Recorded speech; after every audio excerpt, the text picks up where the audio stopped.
को जो भावपूर्वक नमस्कार किया गया है, यत्नाचार पूर्वक किया गया है, जिसमें मन वचन काया तीनों लग गए हैं, केवल नमस्कार करने का फल कह रहे हैं। उसमें तुम्हारा धन नहीं लगा, तुम्हारी प्रॉपर्टी नहीं लगी, तुम्हारे कमाए हुए धन का कोई अंश उसमें कोई बहुत ज्यादा मेहनत भी नहीं हुई।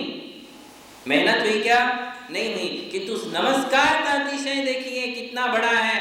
सो सर्व दुख मोक्षम, मन का दुख, शरीर का दुख, धन का दुख, परिवार का दुख, किसी भी प्रकार का दुख हो, वो दुख राई जितना छोटा हो, वो दुख पहाड़ जितना बड़ा हो, कितना भी छोटा या बड़ा दुख हो, वो दुख सो सर्व दुख मोक्षम, वो अपने उन सारे दुखों से मुक्ति प्राप्त कर लेता है। अचिरेण कालेन, आने वाले अचिर, चिर यानी बहुत दूर का, चिर यानी बहुत लंबा और अचिर यानी बहुत निकट काल में, आने वाले बहुत शीघ्र काल में वो क्या कर लेता है? अपने दुखों को समाप्त कर देता है। केवल किसके प्रताप से? नमस्कार के प्रताप से। इसीलिए तो नमोकार को मंगल कहा गया है। इसलिए तो अरिहंत सिद्ध आचार्य उपाध्याय साधु मंगल हैं। किंतु एक बात ये ध्यान रखना, मैंने अभी अभी कहा कि तुम नमस्कार ही नहीं करोगे तो फिर वो मंगल कहां से होगा? अब आप नमस्कार कहीं भी करोगे तो भी मंगल नहीं होगा। मंगल के सामने किया गया नमस्कार मंगल होता है, ये भी बात ध्यान रखना। नहीं तो तुम कहीं भी सिर पटकने लग जाओ, कहीं भी सिर झुकाने लग जाओ, कहीं भी गिड़गिड़ाने लग जाओ और तुम्हारे लिए कुदेवों का भार नहीं है, भगवान को छोड़ दिया, कुदेवों के पास चले गए। जैन शासन को छोड़कर यदि अन्यत्र जाकर के सिर झुकाते हो तो वो नमस्कार मंगल नहीं है, कभी मंगल नहीं माना जाएगा, क्योंकि तुमने मंगल के सामने सिर नहीं झुकाया है। मंगल किसे कहा है? चत्तारी मंगलम, अरहंत मंगलम, सिद्ध मंगलम, साहू मंगलम, केवली पन्नतो धम्मो मंगलम। चौथा मंगल कौन सा है? केवली प्रणीत धर्म मंगल है। इन चारों मंगल में हम कहां सिर झुका सकते हैं, ये बात हम आपके लिए विस्तार से समझाएंगे। हमने कल कहा था कि इन चारों में मंदिर मूर्तियां तो दिख ही नहीं रही हैं, इन चारों में सिद्ध क्षेत्र, अतिशय क्षेत्र तो दिख ही नहीं रहे, किंतु इन चारों में उसका अंतर्भाव हो रहा है। इसलिए कहां सिर झुकाने से मंगल होने वाला है, ये बात को समझना भी बहुत आवश्यक है। अन्यथा सिर्फ किया गया नमस्कार मंगल नहीं है, सिर्फ नमस्कार करने से मंगल होने वाला नहीं है। तुमने सिर किसके सामने झुकाया है, ये बात बहुत मायने रखती है। इसलिए मंगल के सामने नमस्कार करोगे, सिर झुकाओगे, और नमस्कार केवल मंगल नहीं है, फिर उनका स्मरण करना भी मंगल है, उनका नाम लेना भी मंगल है, उनके चरण स्पर्श करना भी मंगल है, उनका अभिषेक करना भी मंगल है। क्या केवल नमस्कार करना ही मंगल है? नमस्कार ये उपलक्षण है। क्या है? उपलक्षण है। उपलक्षण न्याय से आप नमस्कार के साथ सारी बातों को जोड़ दो। जो हम उनकी आराधना करते हैं वो सब क्या है? मंगल है।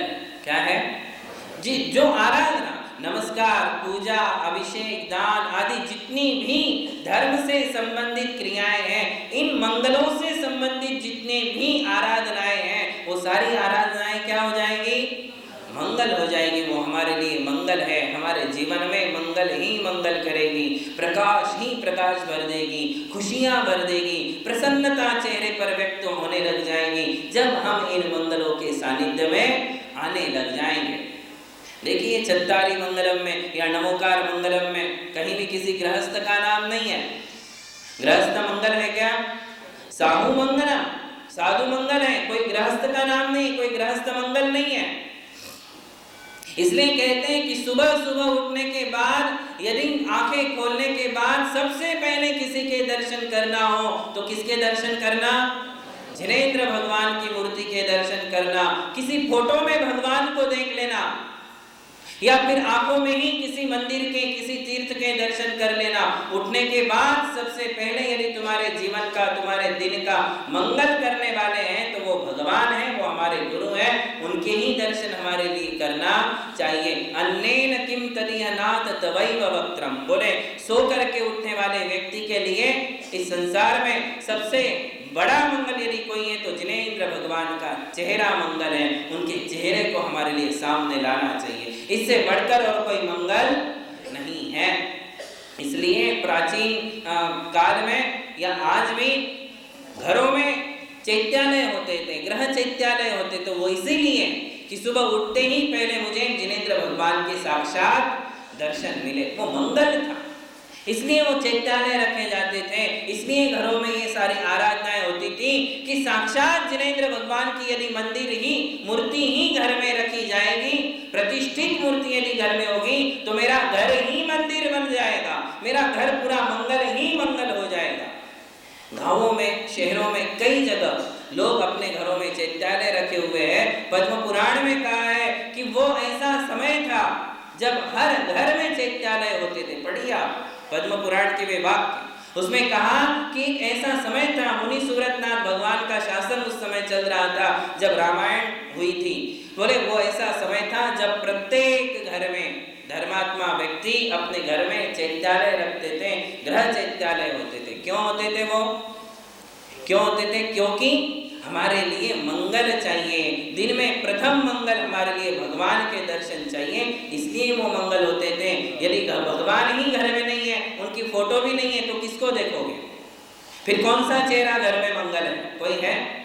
किसी का चेहरा मंगल है? आप किसी से कितना भी प्यार करो किंतु वो आपके लिए प्रेम दे सकता है, आपके पापों का नाश नहीं कर सकता, आपको धर्म नहीं दे सकता है, आपको पुण्य नहीं दे सकता है, वो आपके लिए मंगल होने वाला नहीं। आप किसी के मंगल में सहायक हो सकते हो, किसी के मंगल में बाधक भी हो सकते हो, किंतु स्वयं आप अभी मंगल नहीं हो। मंगल की श्रेणी में गृहस्थ का नाम नहीं है, ऐसे गृहस्थ का कोई नाम नहीं है। क्यों नहीं है? क्योंकि अभी उसका जीवन मंगलमय नहीं है। मंगलमय जीवन का प्रारंभ किससे होता है? सम्यक दर्शन, सम्यक ज्ञान, सम्यक चारित्र, साधना, तपस्या, यहाँ से मंगलमय जीवन का प्रारंभ होता है। जो आत्माएं सम्यक दर्शन से संपन्न हो जाती हैं, रत्नत्रय से संपन्न हो जाती हैं, वे आत्माएं मंगल कहलाती हैं। इसलिए हमारे लिए मंगल शब्द को समझना बहुत आवश्यक है। आप किसी के मंगल में सहायक हो सकते हो। कैसे सहायक हो सकते हो? यदि कोई मंदिर नहीं जाता है तो आप उसे कह सकते हो कि चलो मंदिर। आप मंगल में बाधक भी हो सकते हो, मंदिर जाने वालों को आप रोक देते हो, पूजा में जाने वालों को आप रोकते हो, तो आप मंगल में क्या हो गए? बाधक बन गए। और यदि प्रेरणा देते हो कि चलो मंदिर चलो, अभिषेक को चलो, विधान में चलो, प्रवचन में चलो, आहारदान के लिए चलो, महाराज आ रहे हैं उनके पास चलो, ये यदि आप करते हो तो आप क्या हो गए? मंगल में क्या बन गए? सहायक। हम एक दूसरे के मंगल में सहायक बन सकते हैं, और कई लोग तो बाधक बनते हैं।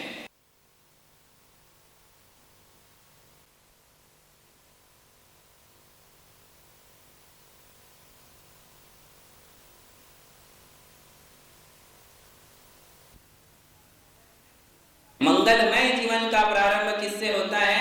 सम्यक दर्शन, सम्यक ज्ञान, सम्यक चारित्र, साधना, तपस्या, यहाँ से मंगलमय जीवन का प्रारंभ होता है। जो आत्माएं सम्यक दर्शन से संपन्न हो जाती हैं, रत्नत्रय से संपन्न हो जाती हैं, वे आत्माएं मंगल कहलाती हैं। इसलिए हमारे लिए मंगल शब्द को समझना बहुत आवश्यक है। आप किसी के मंगल में सहायक हो सकते हो। कैसे सहायक हो सकते हो? यदि कोई मंदिर नहीं जाता है तो आप उसे कह सकते हो कि चलो मंदिर। आप मंगल में बाधक भी हो सकते हो, मंदिर जाने वालों को आप रोक देते हो, पूजा में जाने वालों को आप रोकते हो, तो आप मंगल में क्या हो गए? बाधक बन गए। और यदि प्रेरणा देते हो कि चलो मंदिर चलो, अभिषेक को चलो, विधान में चलो, प्रवचन में चलो, आहारदान के लिए चलो, महाराज आ रहे हैं उनके पास चलो, ये यदि आप करते हो तो आप क्या हो गए? मंगल में क्या बन गए? सहायक।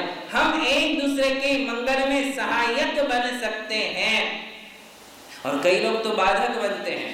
यदि आपके घर का कोई सदस्य दीक्षा ले रहा हो तो क्या करोगे? आपका बेटा ही दीक्षा लेने राजी हो जाए, बेटे तो छोड़ो, बेचारे बुजुर्ग लोग दीक्षा लेने के लिए तैयार हो जाते हैं, तो आप जी जान लगा करके वहां तक प्रयास करते हो कि उसकी दीक्षा नहीं हो। ये क्या हो गया? मंगल में बाधक बन गया, उसके मंगल में बाधक बन रहे। वो अपना मंगलमय जीवन प्रारंभ करने वाला था, वो रत्नत्रय की शरण में जा रहा था, आप उसके मंगल बाधक बन गए। यदि कोई अपने बूढ़े माँ बाप को दीक्षा नहीं लेने दे तो क्या अपने जवान बेटे को दीक्षा लेने देगा? लेने दोगे? यदि आपका बेटा राजी हो जाए, तैयार हो जाए, तो आप लेने दोगे? क्या करोगे? एड़ी से चोटी तक सारे प्रयास कर लोगे कि वो ना जाए। वो यदि व्यसन के लिए जाता है तो तुम्हें कोई दिक्कत नहीं है, वहां तुम पूरा प्रयास नहीं कर सकते हो। फिर तुम वहां सोचते हो कि नहीं, आजकल की जनरेशन है, उनको मना नहीं कर सकते हैं, उनको जो करना है करने दो, उनको जहां जाना है जाने दो, उनको जिससे फ्रेंडशिप करना है करने दो, उसके काम में मैं आड़े आने वाला नहीं हूं। वहां तुम आड़े नहीं आते हो। बाय चांस तुम्हारा बेटा यदि ये कह दे कि मैं महाराज के साथ जाता हूं, वहां तुम फटाक से आड़े आ जाते हो। तुम क्या कहते हो कि नहीं, वहां नहीं जाना, बहुत तकलीफ है, बहुत दिक्कत है, बहुत समस्या हो जाएगी, तुमसे ये सब नहीं होगा, तुम मत जा। क्या है, यहां तक प्रयास कर लेते हो तो भी नहीं, तो फिर तुम उसको नास्तिक बनाने पे तुल जाते हो कि क्या फायदा है, क्या होता है मुनि बनने से, जबकि तुम खुद मुनियों के भक्त हो, तो भी अपने बेटे को रोकने के लिए तुम पूरे प्रयास कर लेते हो और नास्तिकता पूर्ण बातें करने लग जाते हो, सिर्फ इसलिए कि उसने मुझे छोड़ करके नहीं जाना चाहिए। और यदि बेटा बिगड़ गया, यदि बेटा कुसंगति में लग गया, यदि बेटा रोज डांस बार या बियर बार जाने लग गया, तो तुम सिर्फ उसको 1-2 बार समझा सकते हो, उससे ज्यादा नहीं समझा सकते हो। फिर आप उसको उस पर छोड़ देते हो। तो तुम किस में बाधक बने? मंगल में बाधक बने। तुम मंगल में सहायक कभी नहीं बन सकते हो, ऐसे कामों में तो कभी नहीं। दूसरे का बेटा दीक्षा ले रहा हो, किसी दूसरे का बेटा दीक्षा ले रहा हो, तो तुम वहां भीड़ इकट्ठी करोगे, उस भीड़ में तुम भी बैठ जाओगे। और जब कोई पूछेंगे आचार्य महाराज कि भाई तुम लोग तो इसके लिए समर्थन करते हो ना, फटाक से हाथ ऊपर कर दोगे, यस दीक्षा दे दो। मेरा क्या जा रहा, किसी और का जा रहा, मेरा थोड़ी ना जाया है कि नहीं? दूसरों की दीक्षा में हम फटाक से समर्थन कर देंगे, हाथ ऊपर कर देंगे, तालियां बजाएंगे। अपने बेटे की बारी आए तो पीछे हट जाएंगे। वहां हम मंगल में सहायक नहीं बनते, वहां हमारा मोह आड़ा आता है। मंगल में जब कोई आड़ा आएगा तो कौन आएगा? मोह आड़ा आएगा। बेचारे बूढ़े माँ बाप बोल बोल के थक जाते कि मेरी तीर्थ यात्रा करवा दे, मेरी शिखर जी करवा दे, किंतु तुम उनकी शिखर जी नहीं करते हो। तुम हर 6 महीने में कहीं ना कहीं महाबलेश्वर, ऊटी, कुल्लू मनाली घूमने चले जाते हो, तुम अपनी ट्रिप पूरी कर लेते हो, किंतु माँ बाप की यात्रा कराने का भाव तुम्हारा नहीं जगता है। ये क्या है? मंगल में तुम बाधक बन रहे हो, मंगल में तुम सहायता नहीं कर रहे हो। यही बात है। माँ बाप ये बोलते बोलते थक जाते हैं कि बेटा ध्यान रखना, यदि मेरी ऐसी कोई सिचुएशन आ जाए, मेरी तबीयत खराब हो जाए, तो मैं हाथ जोड़ करके कहती हूँ मुझे हॉस्पिटल मत ले जाना। ये बोल के रखते हैं, 4-4, 5-5 साल से तुम्हारे लिए वो रोज सुना रहे कि मुझे हॉस्पिटल मत ले जाना, मुझे किसी साधु संत के पास चरणों में लाकर छोड़ देना और तुम चले जाना, मेरा कल्याण हो जाएगा, मैं साधु के सानिध्य में ही मेरी समाधि करना चाहती हूँ। किंतु तुम क्या करते हो? बराबर उसका समय आता है, अंतिम समय आता है, तबीयत बहुत लूज पड़ जाती है, तबीयत खराब हो जाती है, तुम समाज का सोचते हो कि समाज क्या कहेगा। अपनी इज्जत को संभालने के लिए तुम माँ बाप को अस्पताल में डाल देते हो, हॉस्पिटल में डाल देते हो। ये क्या है? तुमने एक आत्मा के मंगल बने को रोका है, तुमने बहुत बड़ी बाधा उत्पन्न की है। यदि हॉस्पिटल में दवाई खाते खाते यदि उसके परिणाम बिगड़ गए और वहां उसकी मृत्यु हो गई, तो उसके दुर्गति में तुम क्या बन गए? सहायक। और उसके समाधि मरण में तुम क्या हो गए? बाधक बन गए। तो आप जो है मंगल में 2 ही काम कर सकते हो, या तो सहायक बन सकते हैं, या तो और अधिकतम हम क्या बनते हैं? बाधक बनते हैं। क्या फर्क पड़ता? ऐसे समय में आप सिर्फ समाज का दृष्टिकोण लेकर के क्यों चलते हो? लोग क्या कहेंगे कि इतनी संपत्ति थी फिर भी माँ बाप को महाराज के पास छोड़ के आया, अरे भर्ती कर देता, अच्छी अस्पताल में ले जाता, हो सकता था रिकवरी हो जाए, हो सकते वो आज जिंदा रहते, किंतु तुम महाराज के पास लेकर के चले गए। क्योंकि दुनिया के पास ये बुद्धि नहीं है, सबके पास धर्म ध्यान करने की क्षमता नहीं है, सभी लोगों को समाधि मरण का महत्व समझता नहीं है। ऐसे समय में हमारे लिए सामाजिक दृष्टिकोण को छोड़ करके अपने माँ बाप के सदगति का और समाधि का ध्यान करना चाहिए। और यदि उनकी इच्छा हो रही है तो फिर तो देखने का ही क्या काम है, जबकि हमारा काम बनता है कि हमें ये समझ रहा कि माता पिता की हालत बहुत ज्यादा कमजोर है, उम्र भी बहुत हो चुकी है, कितना भी इलाज करवाएंगे तो इलाज संभव नहीं है, तो ऐसे समय हमें क्या करना चाहिए, उनके भाव बनाना चाहिए। क्या करना, माता पिता के भाव बनाना कि देखो आपको बहुत शिथिलता हो चुकी है, अब इसमें रिकवरी संभव नहीं है, आप अपने समाधि मरण के भाव बनाइए। जिसके समाधि मरण के भाव नहीं है उसके समाधि मरण के भाव बनवा देना, इसे कहते मंगल में सहायक बन जाना। हम मंगल में सहायक बहुत मुश्किल से बन पाते हैं, हमारे खुद के भाव मंगल होंगे तभी तो हम दूसरों के लिए मंगल कर पाएंगे। और यदि हमारे भावों में मंगल नहीं है, यदि हमारे कल्याण के भाव नहीं है, तो फिर हम दूसरों का कल्याण नहीं कर सकते हैं। तो हम आपके लिए यही कह रहे कि मंगल शब्द को समझे, मंगल के सानिध्य को समझे, वो हमारे लिए कब मंगल होने वाले हैं ये समझे। यदि जीवन के अंत में प्राण जाने के समय में केवल अरिहंत ये नाम भी आ गया तो तुम्हारी नैया पार हो गई, तुम्हारा जीवन धन्य हो गया, तुम्हारा मरण मंगल हो गया। वो मरण मंगल हो गया जिस मरण में अंतिम समय में केवल क्या उच्चारण किया आपने, नमोकार पूरा भूल गए, केवल अरिहंत सिद्ध क्या नाम आया, क्या बोलते आप, अरिहंत सिद्ध साधु रटना यही लगाओ दिन रात मेरे स्वामी, मैं भावनाएं भाऊं। स्वयं के लिए ये जो भावना भाएगा, जो अपने समाधि मरण के भाव रखेगा, जो अंतिम समय मेरा उत्कृष्ट समाधि मरण हो, मुझे साधुओं का सत्संग मिले, मुझे मूर्तियों का सत्संग मिले, मैं अभिषेक देखते देखते चले जाऊं, इस प्रकार की जिसकी भावनाएं होती हैं, मैं सिद्ध क्षेत्र अतिशय क्षेत्र पर रहूं, मैं इस घर से मुक्त हो जाऊं और प्रपंच मुक्त होकर के अपनी आत्मा को मैं अंतिम समाधि मरण की शरण में ले जाऊं। जो अपने लिए सोचेगा वो दूसरों के लिए भी प्रयास करेगा। जिसकी अपने लिए ऐसी कोई भावना नहीं है, वो व्यक्ति दूसरों के लिए, चाहे वो अपने सगे माँ बाप हो, चाहे वो अपने सगे भाई बहन या कोई भी हो, उनके लिए वो ये काम नहीं कर सकता है। क्यों नहीं कर पाया, क्योंकि उसके स्वयं के भाव नहीं थे। जब हम अपने लिए ये भावना भाएंगे तो दूसरों के लिए हम जरूर मंगल में सहायक बनेंगे। और जो लोग दूसरों के मंगल में सहायक बनते हैं उन्हें किसी जन्म में जैन धर्म और जैन साधनों से दूरी नहीं होती है, हर जन्म में वे जैन धर्म को प्राप्त करेंगे।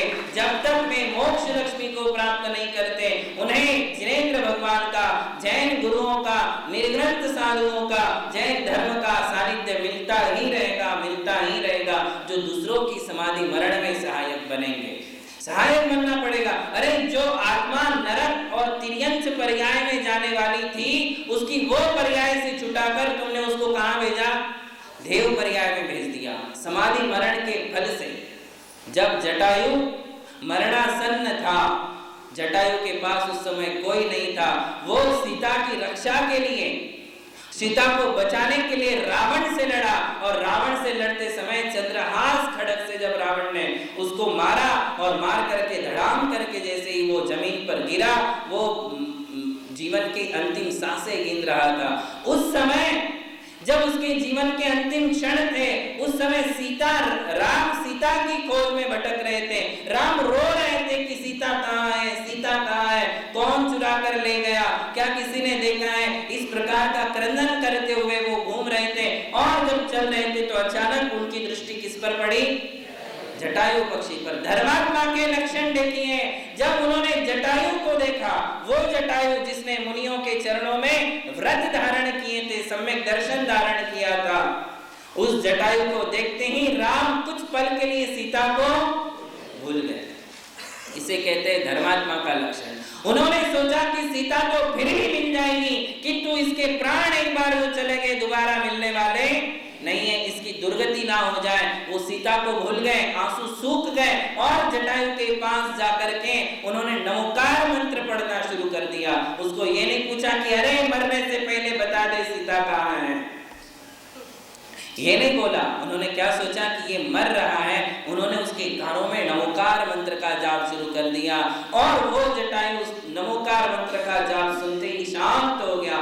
शांत परिणामों से उसकी समाधि हुई, उसकी मृत्यु हुई, मर करके वो यक्ष जाति का देव बन गया। वही देव राम के लिए युद्ध में काम आया। जब वो युद्ध कर रहे थे रावण से, अंतिम निर्णायक युद्ध चल रहा था, वहीं जटायु का पक्षी का जीव उनके लिए युद्ध में भी सहायक बना। और जब राम थोड़े मोहित हो गए थे, लक्ष्मण की मरण के पश्चात लक्ष्मण को लेकर के घूम रहे थे, उस समय भी जटायु पक्षी आए और जटायु पक्षी जो देव था, देव पर्याय से आकर के उसने राम के सामने ऐसे कुछ कृत्य किए जिससे राम को अपनी बोधि समझ में आ गई, सद्बुद्धि आ गई और उसके सहायता के कारण उन्होंने वैराग्य और संन्यास धारण कर लिया। जिसके लिए तुम सहायक बनोगे, भाव भाव में वो व्यक्ति, वो आत्मा तुम्हारे लिए भी सहायक बनेगी। कोई आत्मा, सज्जन व्यक्ति, सज्जन आत्मा कभी किसी के उपकार को नहीं भूलती है। फिर तुमने यदि किसी को दुर्गति से छुड़ाया है तो उसकी आत्मा पर आपने अनंत उपकार किया है। इसलिए ध्यान में रखें, जब भी किसी व्यक्ति के अंतिम क्षण चले तो हमें क्या करना चाहिए? फटाक से नमोकार मंत्र स्टार्ट कर देना। जब हमें लगता है कि कोई मित्र है, चाहे वो जैन है चाहे वो अजैन है, जब हमें मालूम पड़ता है कि कोई रिश्तेदार है, कोई मित्र है, कोई पास का है, कोई पड़ोसी है और उसकी मृत्यु चल रही है, जाने वाला है, तो हमारे लिए जाकर के वहां नमोकार मंत्र प्रारंभ कर देना चाहिए। सिचुएशन देख लो, यदि सब लोग सहायक है तो अपन अच्छे से अच्छे स्वर में नमोकार मंत्र बोलो, यदि सब लोग सहायक नहीं तो अपने मुंह ही मुंह उसके कानों तक आवाज जाएगी, इतने स्वर में नमोकार शुरू कर दो। आपका नमोकार यदि उसके कानों में चला गया और उस समय उसके प्राण चले गए तो समझ लो आपने अपने जीवन में बहुत बड़ा कार्य किया। इससे बड़ा और कोई कार्य नहीं हो सकता है। इसलिए हमें इस बात को समझना है कि मंगल हमारे लिए मंगल कब है, नमोकार हमारे लिए मंगल कब है, भगवान और गुरु हमारे लिए मंगल कब है, मंदिर और मूर्तियां हमारे लिए मंगल कब है, जब हम उनकी मन से शरण प्राप्त कर लेते हैं, स्वीकार कर लेते हैं। उनकी शरण को जब स्वीकार कर लोगे तो वो हमारे लिए मंगल ही मंगल है। केवल मन के समर्पण की बात है। नमोकार के प्रति अपने जीवन को समर्पित कर दो कि मेरा जो कुछ भी है वो नमोकार है, मेरे जो कुछ भी है मेरे भगवान है, मेरे जो कुछ भी है मेरे गुरु है। इनके प्रति अपने आप को यदि आप समर्पित कर देते हो तो समझ लो वो नमोकार तुम्हारे लिए दुखों की कड़ी धूप से बचाने का पूरा पूरा प्रयास करेगा। वो बचाएगा ही बचाएगा, तुम्हें दुखों की धूप नहीं लगने देगा। वो तुम्हारे ऊपर एक छत्र छाया बन जाएगा। वो नमोकार यूं समझ लो कि एक तुम्हारे इर्द गिर्द कवच बन करके रह जाएगा। नमोकार कवच भी है, पता है आपको, कवच का काम करता है। वज्र पंजर स्तोत्र में नमोकार मंत्र का प्रयोग करके कहा गया है कि उसे अपना कवच बना लो। अपने सिर को, अपनी छाती को, अपने पैरों तक, अपनी पीठ को नमोकार मंत्र के माध्यम से हम कवच अपने आप को शील्ड कर सकते हो कि बाहर के वातावरण का, बाहर की आपदाओं का हमारे ऊपर बिल्कुल भी असर नहीं होगा। कवच बन जाता है। वो कैसे बनाते हैं उसकी भी एक विधि है। वो नमोकार का कवच कैसे बनाते हैं, किंतु अंदर से क्या चाहिए? केवल शब्दों से कुछ नहीं होगा, ये ध्यान रखो। कोरे शब्दों से कोई फायदा नहीं है उतना ही पुण्य बंधेगा जितना बंधना चाहिए। केवल नमोकार का उच्चारण भी करोगे तो पुण्य बंध होगा। केवल शरीर से नमस्कार कर लोगे तो भी तुम्हारे लिए लाभ है, शरीर से, वचन से। किंतु ये ध्यान रखो, जिस वचन और शरीर के साथ मन जुड़ जाता है, शरीर से केवल पाप हुआ है, उसमें तुम्हारा मन नहीं है, उसमें तुम्हारी अनुमोदना नहीं है, शरीर से पाप हो गया है, तो जो पाप बंधेगा वो 10%। कितना? 10%। यदि उसमें तुम्हारे वचन भी जुड़ गए तो 20%। किंतु यदि उस पाप में तुम्हारा मन जुड़ जाता है तो तुम्हारे लिए जो पाप कर्म का बंध होता है वो 100%। इसी प्रकार पुण्य में लगाओ, केवल वचन से, केवल शरीर से कर रहे हो तो 10-20% पुण्य का बंध होगा, किंतु उस शरीर और वचन के साथ मन जुड़ जाएगा, भक्ति जुड़ जाएगी, समर्पण जुड़ जाएगा, तो समझ लो कि वो नमोकार तुम्हारे लिए 100% फल देने वाला है। मन का जुड़ना बहुत जरूरी है। तो हम वचन के साथ, मन के साथ, शरीर के साथ मन को जोड़ें और मन के साथ जो नमोकार का उच्चारण करोगे वो नमोकार हमारे लिए लाभदायक है, वो नमोकार हमारे लिए मंगल ही मंगल है। चत्तारी मंगलम में जो अरिहंत सिद्ध आचार्यों का नाम, साधुओं का नाम लिया है वही नमोकार में है। नमोकार ही मंगल है और नमोकार से रिलेटेड और भी बातें हैं जो मंगल हैं। कल से हम आपके लिए वो बात समझाएंगे कि क्या केवल 4 ही मंगल हैं, इसके अलावा यदि मंगल है तो उनको इसमें कैसे हम इंक्लूड कर सकते हैं। जैसे कहते हैं कि गुरुओं की पीछे भी मंगल है, क्या है ये, पीछे भी मंगल है, तो कैसे मंगल है? चत्तारी मंगलम में इसको आप कहाँ फिट करोगे और किस कारण से मंगल हुई है, तो वो बात हमारे लिए समझना है। उसका न्याय निक्षेप के साथ कैसे विवेचन आचार्यों ने किया है वो कल हम आपके लिए बताएंगे। आप लोगों को इस मंगल की शरण प्राप्त हो। महावीर भगवान की जय।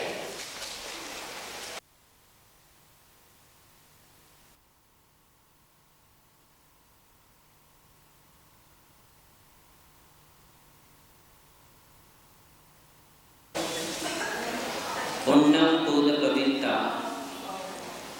पसंत शिवभद्र खेम कल्याणा। मंगल के अनेक नाम हैं। हमारी चर्चा चत्तारी दंडक के विषय में चल रही थी।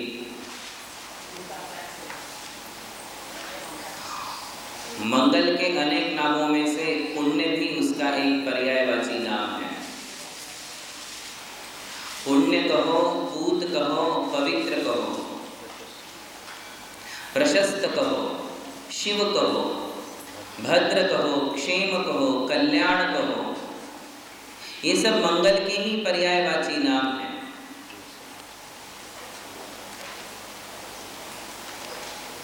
एक मंगल को प्राप्त कर लेने से हमें इन पर्यायवाची नामों के सारे अर्थ हमारे जीवन में प्राप्त हो जाते हैं। हमारा क्षेम भी होता है, कुशल भी होता है, आत्मा पवित्र होती है। पुण्य कर्म का तीव्र संचय हमारी आत्मा में होता है केवल एक मंगल का आश्रय ले लेने से। मंगल के अनेक भेद हैं। विगत दिनों में आपसे चर्चा की थी कि चत्तारी मंगलम में 4 ही मंगल माने गए हैं, अरिहंत, सिद्ध, साधु और केवली भगवान के द्वारा कहा हुआ धर्म। ये मंगल है, किंतु मैंने आपसे ये भी कहा था कि इनके अलावा हम कई वस्तुओं को मंगल मानते हैं। उसमें हमने आपको मंदिर, तीर्थ, कलश, शिखर, ध्वजा, मानस्तंभ आदि आदि के नाम बताए थे कि हम तो इन्हें भी मंगल मानते हैं। अब इन्हें हम इन चारों में समाविष्ट कैसे कर सकते हैं, तो उसके लिए आचार्यों ने हमारे लिए क्लू दिए कि मंगल के 6 भेद कर दो। नाम मंगल, स्थापना मंगल, द्रव्य मंगल, क्षेत्र मंगल, काल मंगल और भाव मंगल। कितने भेद हुए? 6 प्रकार हो गए मंगल के। इन 6 में अभी हम पहले पंच परमेष्ठियों की कल्पना करें कि ये 6 में कहाँ होते हैं, और फिर हम समझेंगे कि इसमें सारा जैन धर्म कैसे समाविष्ट हो जाते हैं। इन 6 मंगल में जैन धर्म में जिसे भी मंगल माना है वो सब इन 6 में आ जाता है। इन 6 के बाहर और कोई नहीं बचता है। जैन धर्म में चाहे वो मंत्र हो, चाहे वो यंत्र हो, चाहे वो मूर्तियां हो, चाहे वो कृत्रिम अकृत्रिम जिनालय हो, चाहे वे शास्त्र हो, चाहे वो श्रुत स्कंध यंत्र हो, ये सब इन्हीं 6 में आ जाएगा, क्योंकि इन 6 का संबंध अरिहंत, सिद्ध, आचार्य, उपाध्याय, साधुओं से होने वाला है। देखिए, नाम, स्थापना, द्रव्य, क्षेत्र, काल और भाव, ये 6 प्रकार के मंगल हैं। उसमें सबसे पहले हमें समझना है भाव मंगल। हालांकि सबसे पहले कौन सा नाम है? नाम मंगल, स्थापना मंगल। नाम का मतलब है केवल नाम, जैसे हम किसी का नाम पुकारते हैं, किसी का जो कुछ भी नाम है, अपने बेटे का नाम, बेटियों का नाम, जो हम नाम रखते हैं वो नाम कहलाता है। नाम ही मंगल होता है। किंतु कब वो नाम मंगल होगा? किसका नाम मंगल है और किसका नाम मंगल नहीं है, किसका नाम अमंगल है। फिर स्थापना मंगल। स्थापना का अर्थ है मूर्तियां, फोटो। किसकी फोटो, किसकी मूर्ति मंगल है और किसकी फोटो या किसकी मूर्ति मंगल नहीं है। फिर आता है द्रव्य मंगल। द्रव्य मंगल में कौन सी वस्तु मंगल मानी जाती है, ये सारी चर्चा करने से पूर्व हमें सबसे पहले किसको सीखना है? भाव मंगल। 6 मंगल में से भाव मंगल। और भाव शब्द का अर्थ यहाँ आत्मा है। क्या है? आत्मा। जो वर्तमान पर्याय से उपलक्षित द्रव्य है उसे भाव कहते हैं, और वो जो भाव है वही आत्मा है, जो आत्मा मंगल है। देखिए, समझने की कोशिश करिए। यदि थोड़ा सा एकाग्रता से सुनोगे तो आप सबको विषय ध्यान में आ जाएगा।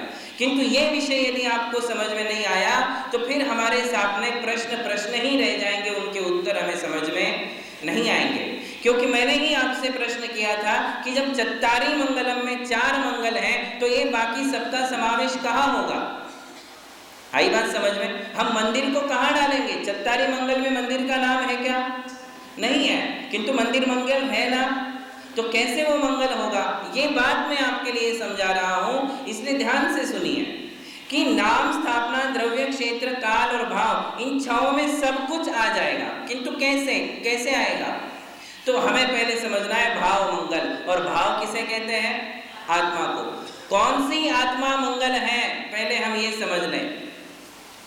जिनका नाम हमने चत्तारी मंगल में लिया वे आत्माएं मंगल हैं। कौन से? अरिहंत, सिद्ध, आचार्य, उपाध्याय और। क्यों वे आत्माएं मंगल हैं?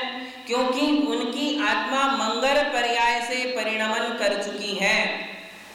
तो मंगल पर्याय क्या होती है? सम्यक दर्शन, सम्यक ज्ञान, सम्यक चारित्र रूप जिनकी आत्मा का परिणमन हो रहा है वे आत्माएं मंगल हैं। क्योंकि वे ही आत्माएं साधक हैं, वे ही आत्माएं तपस्या रत हैं, वे ही आत्माएं ध्यान कर रही हैं, वे ही आत्माएं प्रतिक्रमण कर रही हैं, वे ही आत्माएं सामायिक कर रही हैं। जो इन प्रकार की क्रियाकलापों में हैं, जो सम्यक दर्शन के गुणों में, सम्यक ज्ञान के गुणों में, सम्यक चारित्र के गुणों में तत्पर हैं, वे आत्माएं मंगल हैं। इनके अलावा और कौन मंगल हो सकता है बताइए? व्यसन में जो जकड़ी हुई आत्मा है, क्या वो मंगल मानी जाएगी? जो व्यसन कर रहा है, शराब पी रहा है, मांसाहार कर रहा है, परस्त्री और वेश्याओं का सेवन कर रहा है, क्या वो आत्मा मंगल मानी जाएगी? नहीं। तो क्या जो 5 पापों में लिप्त हैं, हिंसा, झूठ, चोरी, कुशील, परिग्रह में लिप्त हैं, वो आत्माएं मंगल मानी जाएगी? वो भी नहीं मानी जाएगी। अब ये बताइए कि जो व्यसन तो नहीं कर रही हैं किंतु गृहस्थी में है, व्यापार करती हैं, जो आत्माएं गृहस्थ जीवन में व्यापार में संलग्न है, विषय भोगों में लगी हुई है, मौज मस्ती में लगी हुई है, क्या वो आत्माएं मंगल मानी जाएगी? नहीं। क्यों नहीं मंगल मानी जा रही? आप समझ रहे हैं? क्योंकि इनके जीवन में धर्म ही नहीं है। जिनके जीवन में धर्म नहीं है, जिनकी आत्मा में धर्म नहीं है, धर्म प्रकट नहीं हुआ है, जिनके परिणामों में धर्म नहीं है, वो आत्मा कभी मंगल नहीं हो सकती है। कौन सी आत्मा मंगल मानी जाएगी? जिनकी आत्मा संपूर्ण रूप से धर्ममय हो चुकी है, वो आत्मा मंगल है। उस धर्म का ही नाम है सम्यक दर्शन, सम्यक ज्ञान और सम्यक चारित्र। आप समझ रहे हैं? आत्मा सबकी है किंतु सारी आत्माओं में धर्म प्रकट नहीं हुआ है। जिसमें एकेंद्रिय, 2 इंद्रिय, 3 इंद्रिय, 4 इंद्रिय और पंचेंद्रिय जो तिर्यंच पर्याय में हैं, उनके पास भी वो धर्म नहीं है, इसलिए तिर्यंच पर्याय में वो मंगल नहीं है। समझ रहे ना बात? तिर्यंच पर्याय में एक इंद्रिय से 4 इंद्रिय तक के जीवों में तो धर्म प्रकट होता ही नहीं है। संगीत पंचेंद्रिय जानवर है, कभी कभार ऐसा मौका मिला है कि उन्हें साधु का सानिध्य मिला, साधु सानिध्य से अनुव्रत का पालन करने लग गई, तब जाकर के वो आत्मा कथनचित मंगल हो जाती है। आपको बात समझ रही है कि मंगल वही आत्मा मानी जाएगी जो आत्मा पूर्ण रूप से धर्म का पालन कर रही है, व्रतों का पालन कर रही है, संयम का पालन कर रही है, तपस्या कर रही है। वो आत्मा हमारे लिए कौन है? मंगल है। सम्यक दर्शन, सम्यक ज्ञान और सम्यक चारित्र रूप धर्म का पालन, रत्नत्रय का जो पालन कर रहे हैं वो आत्माएं मंगल है। फिर उनसे ऊपर रत्नत्रय का पालन करते हुए जो शुभोपयोग से शुद्धोपयोग रूप चर्या का पालन कर रहे हैं वे मुनिराज हमारे लिए मंगल है। शुद्धोपयोग के फल से जिन्होंने अरिहंत और सिद्ध अवस्था प्राप्त कर ली है वे आत्माएं हमारे लिए मंगल हैं। तो आखिर ले दे करके हम कहाँ आ गए? अरिहंत, सिद्ध, आचार्य, उपाध्याय और साधु, ये आत्माएं मंगल हैं। भाव मंगल समझ में आया? भाव जिसके मंगल हैं वही आत्मा मंगल है। और भावों में मंगल क्या है? सम्यक दर्शन, सम्यक ज्ञान और आप अभी दीक्षा नहीं लिए तो आपके पास रत्नत्रय नहीं है। जिस दिन आप दीक्षा ले लोगे, दीक्षा लेने का मतलब क्या है कि आपने सम्यक दर्शन, सम्यक ज्ञान और सम्यक चारित्र तीनों रत्न अपनी आत्मा में प्रकट कर लिए। आपके विचारों में, आपके वचनों में, आपकी चर्या में, आपकी सोच में, आपके परिणामों में अब रत्नत्रय ही रत्नत्रय है, संयम ही संयम है, साधना ही साधना है। तब आपकी आत्मा क्या हो जाएगी? मंगल हो जाएगी। तब तक आपकी आत्मा मंगल नहीं है। जब तक रत्नत्रय नहीं है या एकदेश रत्नत्रय नहीं है अथवा सम्यक दर्शन भी नहीं है तब तक कोई भी आत्मा मंगल नहीं मानी जाएगी। आई बात समझ में? तो भाव मंगल हमें समझ में आ गया। नाम, स्थापना, द्रव्य, क्षेत्र, काल और भाव में वो आत्माएं भाव मंगल मानी जाती हैं जिन्होंने दीक्षा ले ली है, जो व्रत संयम का पालन कर रही हैं, जो ध्यान कर रही हैं, तपस्या कर रही हैं, वो सारी आत्माएं क्या है? मंगल है। या तो जिन्होंने रत्नत्रय पाया और या फिर रत्नत्रय का फल पा लिया है। रत्नत्रय का फल क्या है? अरिहंत और सिद्ध अवस्था। रत्नत्रय का पालन कौन कर रहे हैं? आचार्य, उपाध्याय और साधु। और रत्नत्रय का फल किसके पास है? अरिहंत और सिद्ध। समझिए, तो रत्नत्रय या रत्नत्रय का फल जिनके पास है वे आत्माएं क्या है? मंगल है। क्यों मंगल है? क्योंकि उनके जीवन में पाप नहीं है, उनकी आत्मा में पाप नहीं, विचारों में पाप नहीं, उनके वचनों में पाप नहीं, उनकी चर्या में पाप नहीं, उनके जीवन में विषय भोग नहीं, उनके जीवन में व्यसन नहीं, उनके जीवन में दुराचार नहीं, इसलिए वो आत्मा मंगल है। बहुत सरल परिभाषा है, ज्यादा कठिन नहीं है। वही आत्माएं हमारे लिए मंगल है जिनके जीवन में व्यसन है, पाप है, दुराचार है, दुर्जन स्वभाव है, विषय भोगों में फंसी हुई है, पांचों पापों में लिप्त है, आरंभ परिग्रह से सनी हुई आत्माएं हैं। वो आत्माएं हमारे लिए कभी मंगल नहीं होगी। जिन्होंने पाप कर्म का त्याग कर दिया, पाप प्रवृत्तियों का त्याग कर दिया, ऐसी प्रशस्त और जो पुण्यवान आत्माएं हैं वो साधक आत्माएं हमारे लिए क्या है? मंगल है। ये कौन सा मंगल हो गया? भाव मंगल। क्या हुआ? भाव मंगल। अब हमें जाना है नाम, स्थापना, द्रव्य, क्षेत्र, काल। हमने ये क्यों पहले बताया भाव मंगल? आपको पता है क्योंकि जिसका भाव मंगल है उसी का नाम भी मंगल होगा। ये नियम है। जिसकी भाव, जिसकी आत्मा मंगल हो गई है, मंगल पर्याय से परिणमन कर चुकी है, उसका नाम भी मंगल है। अब नाम मंगल पर आइए। उनका नाम भी मंगल है। नाम मंगल का अर्थ क्या है? केवल अरिहंत, ये नाम भी मंगल है। केवल सिद्ध, ये नाम लेना भी मंगल है। नाम जिसमें कोई भाव नहीं, जिनमें जहां मूर्ति का कोई संबंध नहीं, जहां साक्षात भगवान का संबंध नहीं, जहां साक्षात अरिहंत भगवान की मूर्ति का भी संबंध नहीं है। नाम केवल मंगल है जो हम कहीं भी ले सकते हैं, घर में बैठे बैठे ले सकते हैं, गाड़ी में बैठे बैठे ले सकते हो, कहीं भी जहां बैठे हो, जहां चल रहे हो, जहां भी आप हो, उस स्थिति में आप उनका नाम ले सकते हो। ये नाम लेना भी क्या है? मंगल है। मंगल का अर्थ क्या है? जो हमारे पापों का नाश करे, जो हमें पुण्य प्रदान करे, जो हमारे लिए अंधेरे से उजाले में ले जाए, जो हमारा क्षेम ही क्षेम करे, जो हमारा अच्छा ही अच्छा करे, उसे क्या कहते हैं? जो हमारे विघ्नों को नाश करे, जो आने वाले कष्टों को पहले ही हमारे रास्ते से हटा दे, जो होने वाली दुर्घटनाओं को पहले ही शांत कर दे, उसे क्या कहते हैं? मंगल कहते हैं। और उनका नाम लेना भी मंगल है, अर्थात नाम लेते रहो। मंदिर कितनी बार आओगे? अभिषेक पूजा कितनी बार करोगे? वो हम 1 बार, 2 बार, 3 बार कर सकते हैं, किंतु बाद में, बाद के 24 घंटे हम क्या कर सकते हैं? उनका नाम ले सकते हैं। नाम मंगल है। अरिहंत सिद्ध, अरिहंत सिद्ध, अरिहंत सिद्ध, नमो अरिहंताणम, नमो सिद्धाणम, नमो आयरियाणम। ये जो आप पाठ कर रहे हो, ये कौन सा मंगल है? नाम मंगल है। इसलिए तो कहते हैं कि नमोकार मंत्र का हर स्थिति में, चलते बैठते उठते खाते पीते, किसी भी स्थिति में नाम लेते जाओ, वो आपकी आत्मा के लिए क्या करेगा? मंगल का काम करेगा। मतलब वो आपके पापों को दूर करेगा, कष्टों को, विघ्नों को दूर करेगा। बिल्कुल अगले क्षण में जो दुर्घटना घटने वाली है, उस दुर्घटना से यदि कोई बचा लेगा तो वो कौन बचाएगा? जिनेंद्र भगवान का नाम। वो नाम आपको बचा लेता है। नाम का क्या प्रभाव है आप सोच नहीं सकते हो, समझ नहीं सकते हो। इसके लिए चिंतन की आवश्यकता है, इसके लिए थोड़ा सा स्वाध्याय की भी आवश्यकता है। देखिए आप भक्तामर स्तोत्र में रोज पढ़ते हो ना, भक्तामर स्तोत्र। नाम का क्या महत्व दिया है? कल्पांत काल पवनोद्धतवन्नि कल्पम दावानलम ज्वलित मुज्ज्वल मुस्फुलिंगम विश्वम जिघित्सुमिव सम्मुखमापतंतम त्वन्नाम कीर्तन जलम। क्या कहा? बोले ऐसी आग लगी है संसार में, कल्पांत काल की आग है, जो सारे समूचे संसार को भस्म करने का उद्देश्य लेकर के भड़की है।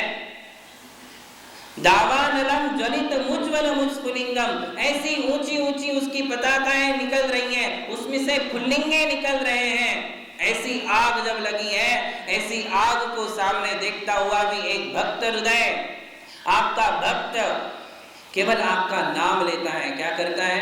त्वन्नाम कीर्तन जलम, केवल आपका नाम लेता है। हे भगवान, नमोस्तु, नमो अरिहंताणम, नमो सिद्धाणम, नमो आयरियाणम, नमो वज्जायाणम, नमो लोहे समसावणम। पानी नहीं है उसके पास आग बुझाने के लिए। या कहने का मतलब है कि ऐसी आग लगी है जिसके लिए हम फायर ब्रिगेडर को बुलाते हैं, पानी की आवश्यकता है, किंतु उस समय उसके पास कुछ नहीं है। तो बोले कौन सा ऐसा जल है जो उस अग्नि को शांत कर सकता है? त्वन्नाम कीर्तन जलम। क्या कहा?